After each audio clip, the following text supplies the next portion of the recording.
You walk into a store, see a $3,999 TV, and suddenly, a $1,299 model feels like a steal. But here's the twist. That first price just hijacked your brain's decision-making process. Anchoring bias is a cognitive phenomenon so pervasive that it shapes everything from your grocery bill to salary negotiations. When you see a high price first, it becomes an anchor, a reference point your brain uses to judge all subsequent prices. The $3,999 TV doesn't just sell itself. It sells the smaller model by making it seem reasonable. This isn't a conscious choice. It's a mental shortcut your brain takes to simplify decisions. Marketers have weaponized this, using original prices and suggested retail prices to set anchors. The result?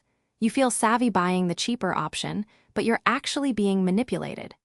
Understanding this bias is the first step to reclaiming control over your own choices. In the 1970s, psychologists Daniel Kahneman and Amos Tversky uncovered anchoring bias through a simple experiment. They had participants spin a rigged wheel of fortune that landed on either 10 or 65. After spinning, participants estimated the percentage of African nations in the UN. Those who saw 10 guessed around 25%, while those who saw 65 guessed 45%. The random number, completely unrelated to the question, pulled their answers toward it. This showed that human judgment isn't purely rational, it's context-dependent. Kahneman later described this as System 1 thinking, fast, automatic, and lazy. The anchor sticks because our brains don't adjust enough from the initial reference point. Two mechanisms explain why anchors have such a grip on our thinking. The first is selective accessibility. When you hear an anchor, your brain automatically searches for information that supports it. If asked whether the Mississippi River is longer than 2,000 miles, your mind recalls facts that make 2,000 miles seem plausible. The second mechanism is insufficient adjustment. You start at the anchor and mentally walk away, but you stop too soon. Under time pressure or cognitive load, you don't adjust enough. So, when you see a $3,999 TV and then a $1,299 one, you think it's a bargain, even though the first price was absurdly high. Retail is a living laboratory for anchoring bias. Marketers use suggested retail prices, original prices crossed out, and compare-at prices to set anchors.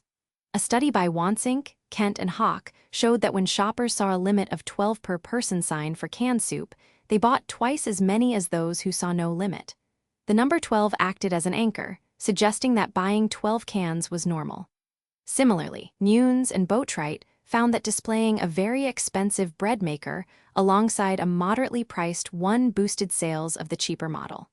The high anchor redefined what's acceptable to pay, making the moderate option look like a steal. Anchoring isn't just for sales. Charities also use it to increase donations. When a donation form offers options like $50, $100, $250, and $500, the $500 option serves as an anchor. It makes $100 seem modest and reasonable, even though you might have donated less without that high reference point. This technique taps into the same cognitive bias that influences purchasing decisions. By setting a high anchor, nonprofits nudge donors toward higher contributions.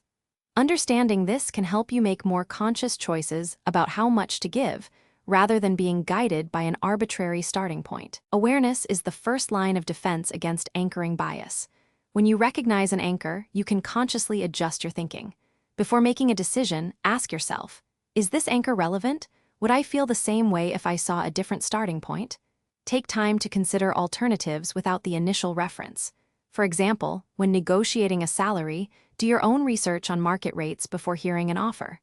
That way, you set your own anchor based on objective data. By slowing down and questioning the first number you see, you can reduce the bias's influence and make more rational decisions. Anchoring bias is a powerful force, but now you see it. Next time you're about to buy, ask yourself, who set this anchor?